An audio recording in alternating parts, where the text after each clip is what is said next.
नमस्कार मित्रों, मैं नीरज शुक्ला आप सबका हृदय से स्वागत नंदन बंदन अभिनंदन करता हूँ। जी हाँ, आप लोग हमारे साथ हिंदी पढ़ रहे हैं। हिंदी के अंतर्गत हम लोग पहला लेसन वर्णमाला पढ़ रहे हैं, जिसमें हम लोगों ने स्वर पढ़ लिया है। आज हम लोग व्यंजन पढ़ने वाले हैं, कॉन्सोनेंट्स। अच्छा, ये जो व्यंजन होता है बच्चों, ये जो है बिना स्वर की सहायता के, यानी बिना स्वर से दोस्ती किए नहीं उच्चारित होते हैं।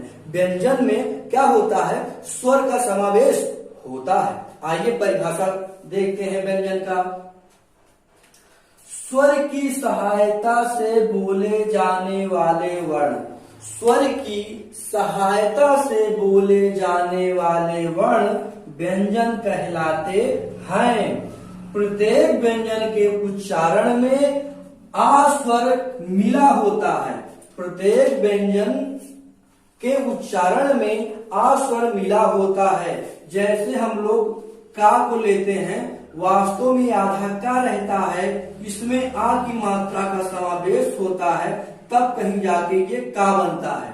ठीक है, ये चीजें हम लोग संधि में बहुत इसका काम आएगा, इसको आप लोग ध्यान रखिएगा। कहने का मतलब ये है, आ के बिना व्यंजन का उच्चारण संभव नहीं है, यानी कि व्यंजन बिना स्वर के सहायता से नहीं बोला जा सकता है। परंपरागत रूप से व्यंजनों की संख्या कितनी होती है बच्चों, आपको पता है? परंपरागत रूप से व्यंजनों की संख्या 33 मानी जाती है। ठीक है, अगर हमने आपको बताया था द्विगुण डा ढा क्या होता है, द्विगुण व्यंजन कहलाते हैं। द्विगुण व्यंजन को जोड़ देने पर इनकी संख्या 35 हो जाती है। ठीक है, कितनी हो जाती है? अगर द्विगुण को जोड़ दिया जाएगा तो इनकी संख्या कितनी हो जाएगी? 35 हो जाएगी। तो बच्चों 35 हो गया क्या व्यंजन, 13 हो गया स्वर और 4 हो गया संयुक्त व्यंजन। ठीक है, 4 संयुक्त व्यंजन, तो हमारा पूरा वर्ण बनता है 52। इतनी बातें आपको समझ में आ गई? आशा करता हूं आप लोगों को समझ में आ गया होगा।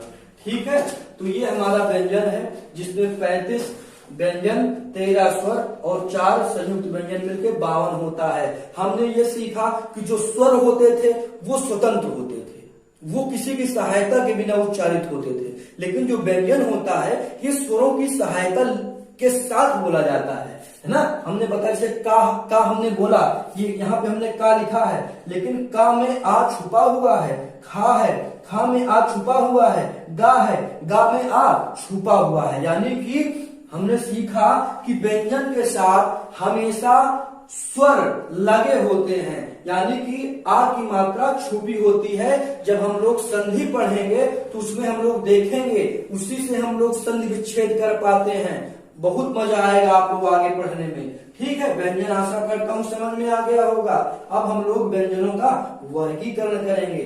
बहुत ही महत्वपूर्ण है ये, इम्पोर्टेंट में रखिएगा। हमने आपको बताया था 4 से 5 सवाल का 10 सवाल भी, जैसे अगर किसी एग्जाम में 50 नंबर का हिंदी से पूछा जा रहा है तो इसके अंतर्गत बहुत सारे सवाल वर्णमाला से ही बनते हैं। ठीक है, अब व्यंजनों का जो वर्गीकरण है इसको हम लोग पढ़ेंगे। ठीक है, इसमें देखिए व्यंजनों का जो वर्गीकरण करते हैं, पहली हेडिंग हम लोग पढ़ेंगे स्पर्श व्यंजन, यानी कि वो सारे व्यंजन जो हम लोग स्पर्श करते, हमारा जो जीभा है, यानी कि उच्चारण की दृष्टि से जो जीभा जो स्पर्श किसी मुख के अंदर जो सारे इधर दाएं बाएं ऊपर नीचे है ना, इन चीजों को जो छू के निकलता है, स्पर्श करता है, उनको हम लोग पढ़ेंगे। आइए परिभाषा किताब के रूप से समझते हैं स्पर्श व्यंजन। ठीक है, जिन व्यंजनों का उच्चारण करते समय, स्पर्श व्यंजन क्या है बता रहा हूं, जिन व्यंजनों का उच्चारण करते समय हवा, हवा आ है ना, फेफड़ों, यानी कि फेफड़ा, हवा फेफड़ा, हाँ, फेफड़ों से निकलते हुए मुंह के किसी स्थान विशेष, बात समझ में आ रही है ना।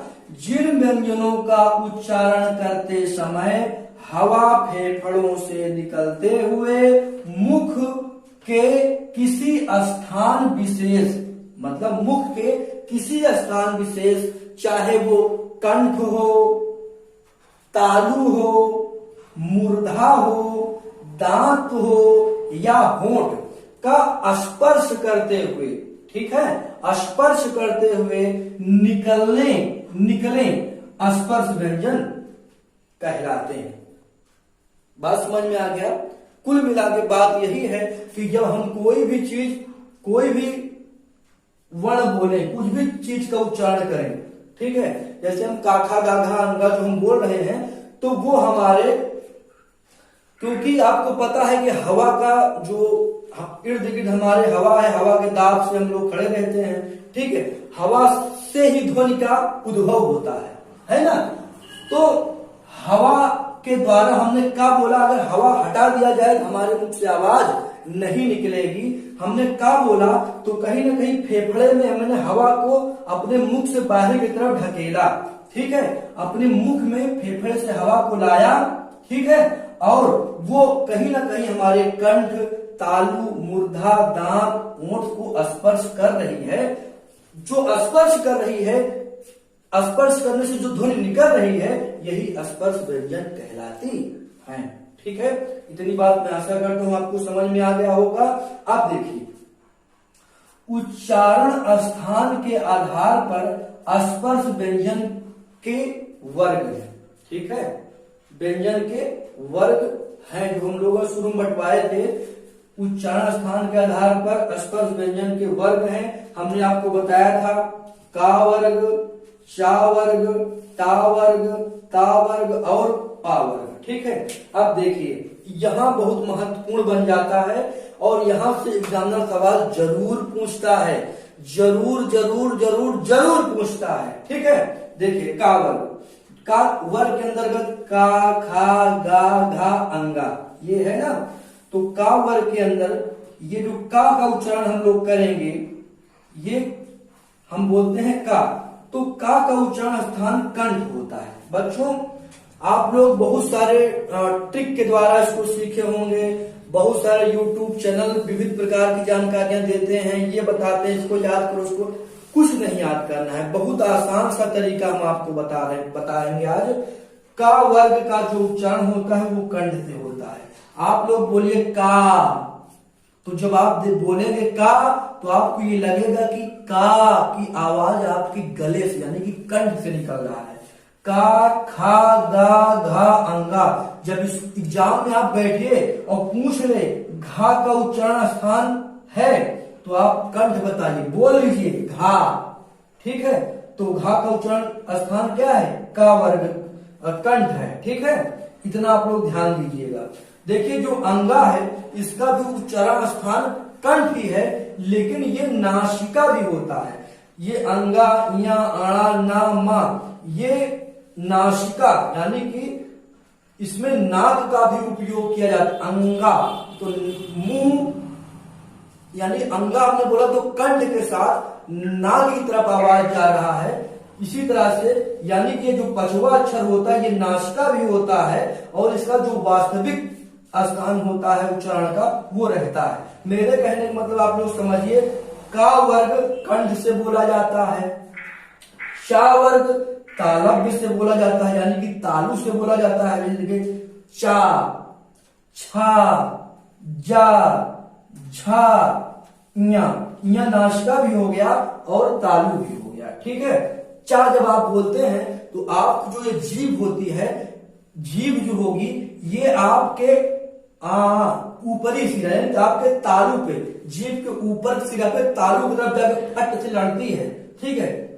चा, छा, या, झा, ञा नासिका भी है और तालु भी है। तो इसको आप लोग पहचानिए। जो चा है आप उच्चारण वहां पे तुरंत एग्जाम हाल आ गया, जा का उच्चारण स्थान है, उच्चारण मुंह से उच्चारण कर लिए जा, तो आपके तालु में जाके टकराएगा, खुद बताएगा कि भैया मैं तो तालु हूं, ठीक है। इस तरह से आप जो है पूछेगा झा तो बोलिए झा, झा, झा, तो आपकी जीभ जाके आपके उस तालु यानी जीभ के अंदर वाले तालु भी जाके टकराएगा, तो आप जान जाइएगा कि ये तालव्य है, ठीक है। और देखिए, अब टा वर्ग का जो है ये मूर्धन्य है। बोलिए टा, ठा, डा, ढा, आणा, आणा नासिका भी है और मूर्धन्य भी है। अब आपको ये सोचना है कि कंठ तो समझ में आ गया सर जी, कंठ तो यहाँ से निकलेगा, जब हम बोले का तो हम जान जाएंगे।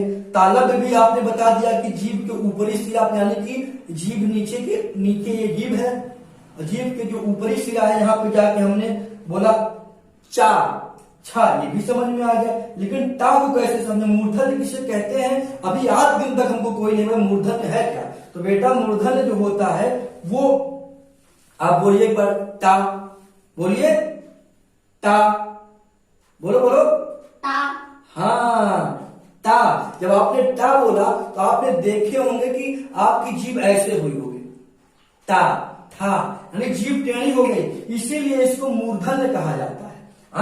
इसीलिए इसे यानी टा ठा डा ढा अणा, अणा में भी जीभ मुड़ जाएगी, ठीक है, टा ठा डा ढा, है ना, इसमें आपकी जीभ मुड़ी इसीलिए मूर्धन्य हो गया। एकदम आसान सा ट्रिक, जीभ मुड़ी मूर्धन्य हो गया। अब आप सोचिए, का बोलने से आपकी जीभ मुड़ेगी, का नहीं मुड़ रहा है, टा बोलने से आपकी जीभ मुड़ेगी, टा नहीं मुड़ रही है, लेकिन टा जैसे बोलोगे वैसे जीभ आपकी मुड़ जाएगी, यानी कि टा ठा डा ढा अणा ये सब मूर्धन्य है, यानी टा वर्ग मूर्धन्य से उच्चारित होते हैं, ठीक है। अब आइए हम लोग टा वर्ग देखते हैं, ता वर्ग किससे उच्चारित होते हैं। ता वर्ग के अंतर्गत ता था दा धा ना, यानी कि ता वर्ग में ता था दा धा ना होते हैं, यानी ये वर्ग आते हैं। अब ता कैसे उच्चारित, बोले ता, ता, बोलो ता, था, था, दा, दा, धा, था, ना। ना। आप लोग देख रहे होंगे ता बोलने से ये जीभ आपकी दांत में जाके छू रहा है, ता, था दांत में छू रहा है, नहीं छू रहा है, छू रहा है ना। हाँ। दा बोलो दा, दा, दा छू रहा है ना। धा यानी कि ता था दा धा ना, यानी ता वर्ग में जितने भी अक्षर हैं, है ना, जितने भी ये अक्षर हैं ये लोग क्या हैं, दांतक हैं, यानी कि दांत से उच्चारित हैं, ये दांत हैं, ठीक है। ता दांत से है, था दांत से है। जब एग्जाम हॉल में आप लोग बैठिए तो ऐसे बोलिए, एग्जामिनर पूछेगा इनमें से दंतत्य नहीं है, यानी कि दांत से उच्चारित नहीं है, तो तीन नहीं रहेगा। जैसे धा दिया है, धा अगर दिया है तो धा को आप बोलो धा। देखो जीभ दांत के पास जा रही है तो ये दांत से उच्चारित हो रहा है, इसको आप टिक कर दीजिए, और जो तीन है वो नहीं होंगे, वो गलत हो जाएगा। अब देखिए पा वर्ग में, पा वर्ग जो होता है ये क्या है, होस्ट, यानी पा वर्ग के जितने भी अक्षर आएंगे, पा फा बा भा मा, ठीक है, बोलिए पा, पा, फा, फा, बा, बा, भा, भा, मा। इसको आप एग्जाम में बोलिए पा, पा, देखिए होंठ से निकल रहा है ना, पा, फा, बा, भा, मा, यही जादुई ट्रिक है। जब इसको आप अपने सिस्टम में, जो मैं बताना चाह रहा हूं, इसको अगर अपने सिस्टम में घुसा लोगे, अपने जहन में रख लोगे, तो कभी नहीं भूलोगे मित्रों, कभी नहीं भूलोगे।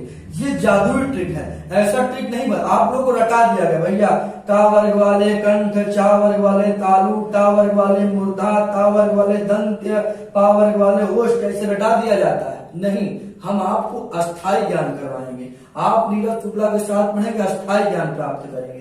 हम इसीलिए यहाँ पे आए हैं। ये उच्चारण के आधार पर जो है, इसको मैं आपको और विस्तृत पढ़ाऊंगा। अभी तो हम लोग व्यंजन पढ़ रहे थे, क्योंकि यहाँ से सवाल बनता है, इसलिए मैं इसे अच्छे से आपको अगले क्लास में आऊंगा। आप लोग तैयार रहिएगा पढ़ने के लिए, इसको हम और अच्छे से एक्सप्लेन करेंगे। अभी जो अंतस्थ है, उष्ण है ना, जो ये संयुक्त व्यंजन है, इनके भी उच्चारण स्थान है, उसको भी हम आपको अच्छे से एक्सप्लेन करेंगे। अभी जो स्वर है उनके भी उच्चारण स्थान होते हैं, उसको भी, क्योंकि यहाँ से सवाल बनता है, इसलिए इसके लिए हम स्पेशल क्लास लेकर आएंगे। और आशा करता हूँ कि आज की क्लास आपको बहुत अच्छी लगी होगी। इसके लिए बहुत बहुत धन्यवाद है। आप हमारे चैनल को लाइक शेयर सब्सक्राइब करें। बहुत बहुत धन्यवाद।